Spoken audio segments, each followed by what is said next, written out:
morning to one and all. I am Venkatesham.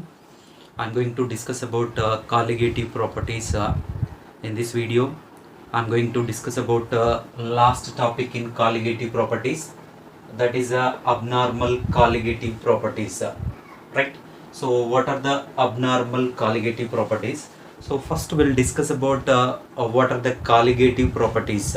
Colligative properties are the properties of a dilute solution which are directly or indirectly depends upon the number of solute particles present in the solution. It's a colligative properties. Actually these colligative properties are which are inversely proportional to the molar mass of the solute.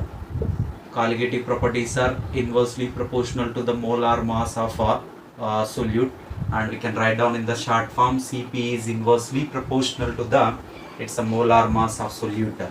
Right. Mainly there are four colligative properties are there. One is the relative lowering of vapor pressure, second one is a elevation in boiling point, and a third one is a depression in freezing point, and a fourth one is osmotic pressure. Right. So these four colligative properties main aspect is to determine the molecular mass or the molar mass of the non-volatile solute, and even then these colligative properties are having the certain limitations.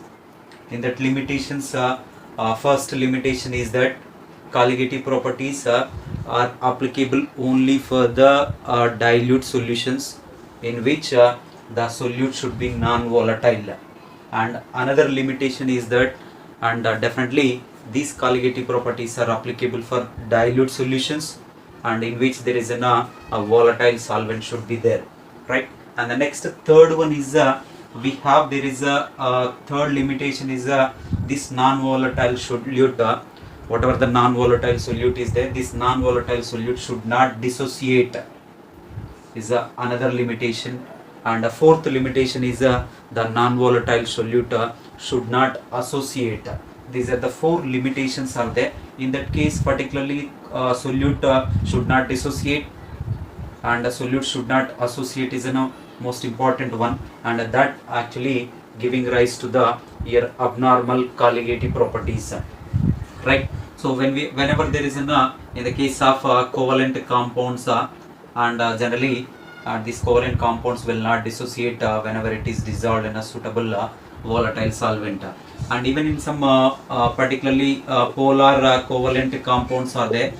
In this polar covalent compounds, some of the polar covalent compounds and it will be dissociated whenever it is dissolved in a suitable volatile solvent, and it will be dissociated and it will forms that number of solute particles are going to be increasing in the solution. Suppose I am taking that there is an HEA is one polar compound, polar covalent compound, and it will be dissociated into the H++. Here it is in a A minus. That means here it is a H plus ion and a A minus ion.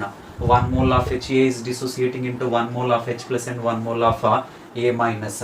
And as a result of this dissociation, and the number of solute particles in the solution is going to be increases.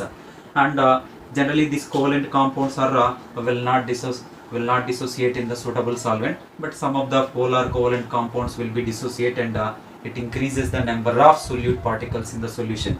And whereas in the case of even ionic compounds are there, these all the ionic compounds are the polar compounds, and it will be dissociated into the suitable solvent, and it gives the more number of solute particles in the solution.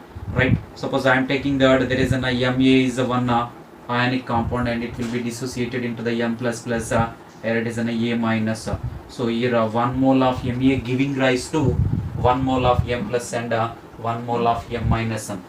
As a result of this particular dissociation, there is a number of solute particles are increasing in the solution, and due to there is a increase in the number of solute particles in the solution, and definitely it's a molar mass. The main aspect of this colligative properties is to determine the molar mass.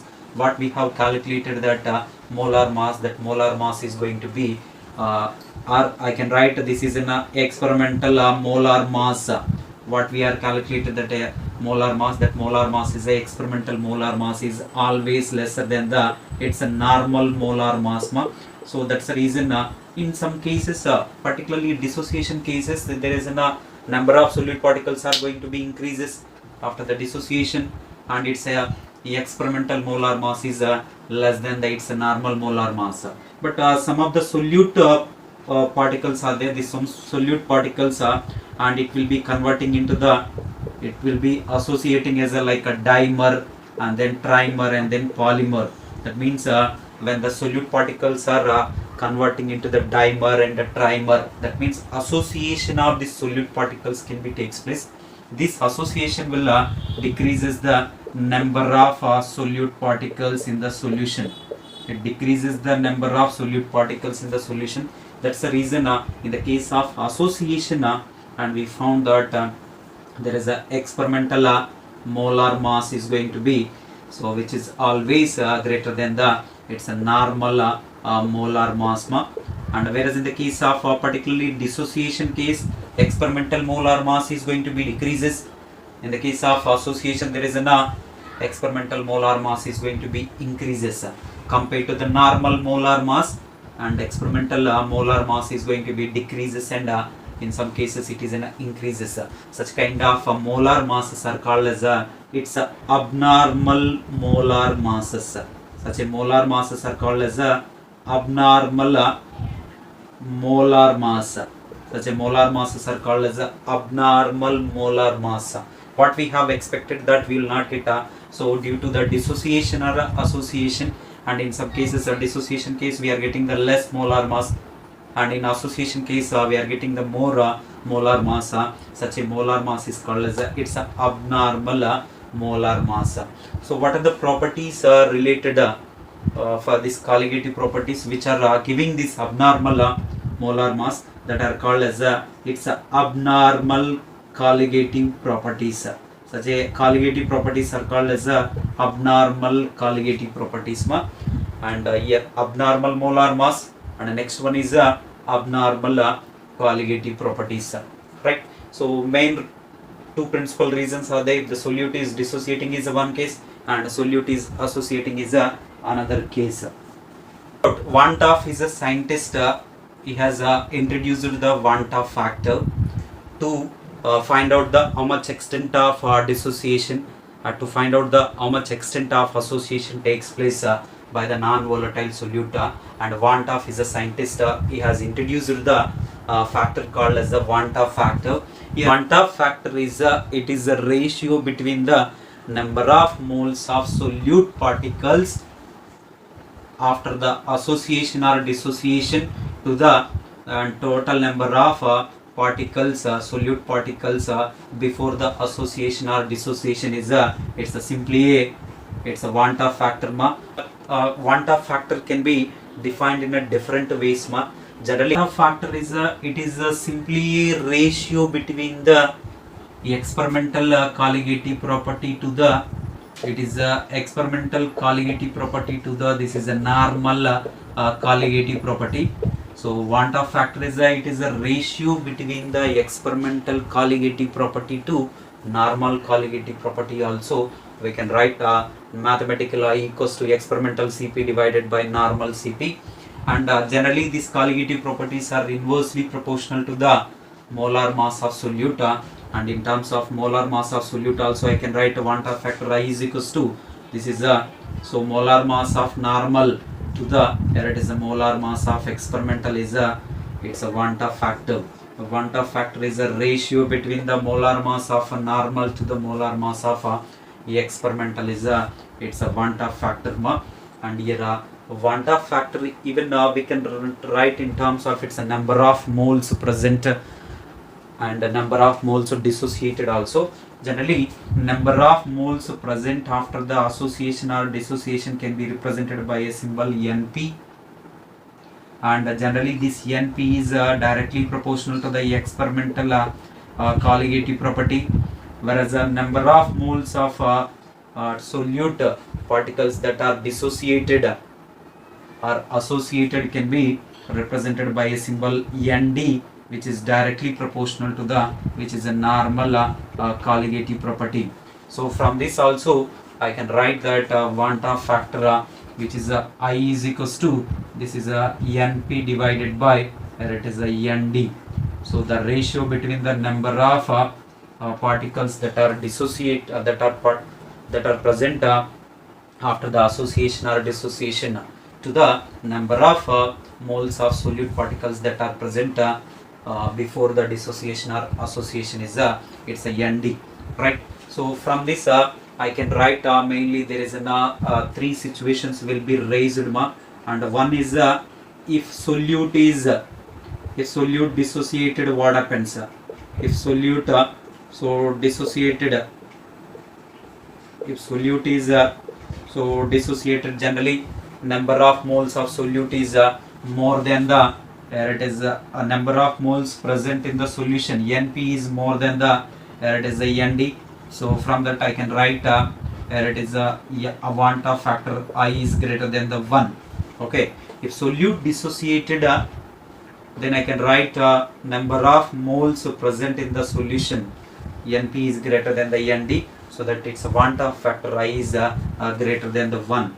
And second case is that there is an if solute associated, generally number of moles of solute particles present in the solution is lesser than the number of moles of solute particles dissolved, so that here Van 't Hoff factor is I is less than the 1.